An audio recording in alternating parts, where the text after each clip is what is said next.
Kalau sah mati kena rogol, tu bukan kerja syaitan, tu kerja manusia. Aku dah katakan tu kerja pendeta. Masalahnya pendeta tu manusia ke?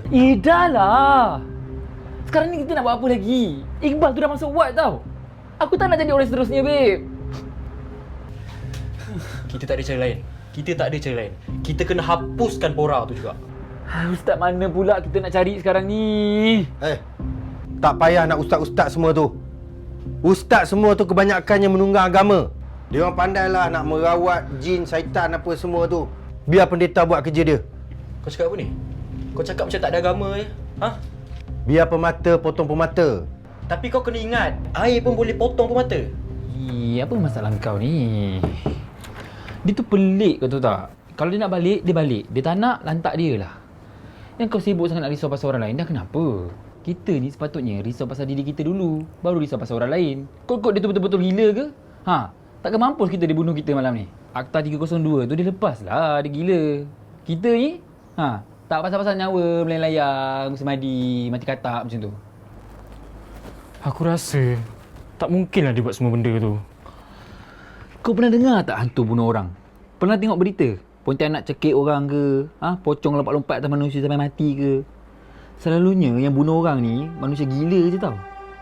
Cuba kau fikir macam mana hantu tu dia nak curi organ? Nak tikam orang, nak bunuh orang, nak rogol orang. Tak logik. Habis tu, kau nak tuduh Zakuan? Takkan Zakuan buat macam tu dekat Maria? Kalau dia buat dekat Pora, logik lah. Pora tu pun sama-sama hantu, nak bunuh macam mana? Weh. Aku syak.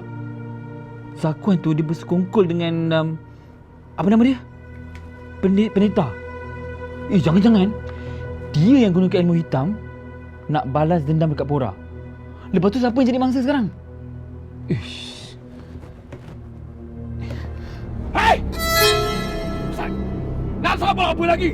Dah lambat tahu tak? Kan dah ramai dia dah bunuh kamu. Kau nak tunggu sampai bila lagi ramai? Anakku Maria dah mati lah Ustaz! Sabar. InsyaAllah. Saya uruskan. Tak apa lagi pakar! Pakar! Jangan bakar Omah Pora. Kesian. Dia banyak tolong kita. Janganlah buat macam tu. Mami jangan halang kami, Mami! Kalau tak dengar Mami kami bakar! Diam! Buat kerja gila macam ni. Pakar rumah tu! Pakar! Pakar!